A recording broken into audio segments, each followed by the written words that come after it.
ગુજરાતમાં હવે સગીરો સુરક્ષિત છે કે નહીં?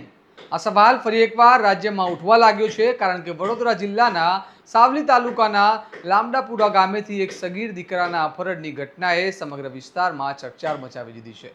ગામમાં અચાનક બનેલી આ ઘટનાથી પરિવારજનોમાં ભારે ચિંતા અને ડરનો માહોલ સર્જાયો છે. અને બાળક ક્યાં ગયું, કોણ લઈ ગયું, અને સૌથી મહત્વનો સવાલ એ છે કે શું હવે ગામડાઓમાં પણ બાળકો સુરક્ષિત નથી રહ્યા? આવો વિગતે વાત કરીએ સમગ્ર મામલા વિશે આ અહેવાલમાં. નમસ્કાર, હું ચિરાગ વર્ષાબેન, આપ જોઈ રહ્યા છો સ્વમાન.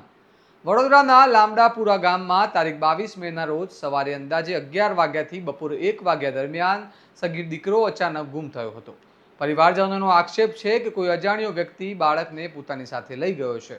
શરૂઆતમાં પરિવારજનોએ ગામ અને આસપાસના વિસ્તારોમાં બાળકની શોધખોળ શરૂ કરી હતી, પરંતુ કોઈ ભાડ ન મળતા આખરે મંજુસર પોલીસ સ્ટેશનનો સંપર્ક કરવામાં આવ્યો.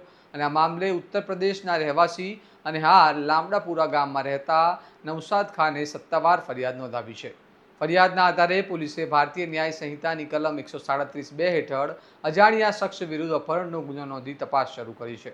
ઘટનાને લઈને સમગ્ર લામડાપુરા ગામમાં ભારે ચિંતા જોવા મળી રહી છે અને સ્થાનિક લોકો પણ મોટી સંખ્યામાં બાળકની શોધખોળમાં જોડાયા હોવાનું સામે આવી રહ્યું છે.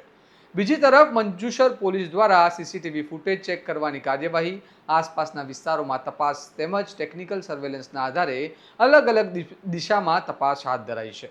હાલ સુધી આરોપી કોણ છે તે સ્પષ્ટ થયું નથી અને બાળકને કયા કારણસર લઈ જવાયો તે પણ સૌથી મોટો સવાલ બની રહ્યો છે. આ સમગ્ર ઘટનાએ માત્ર પરિવારજનોને નહીં પરંતુ સમગ્ર સાવલી પંથકને હચમચાવી દીધું છે. હવે સૌથી મોટો પડકાર પોલીસ સામે એ છે કે સગીરને ઝડપથી અને સુરક્ષિત રીતે પરિવાર સુધી પહોંચાડવામાં આવે, કારણ કે આવી ઘટનાઓ લોકોના મનમાં ભય ઊભો કરે છે અને ખાસ કરીને માતા પિતાની ચિંતા વધારી દે છે. હવે જોવાનું રહ્યું કે પોલીસ કેટલી ઝડપથી આરોપી સુધી પહોંચે છે અને સગીરને પરિવાર સાથે સુરક્ષિત મેળાવ કરાવી શકે છે.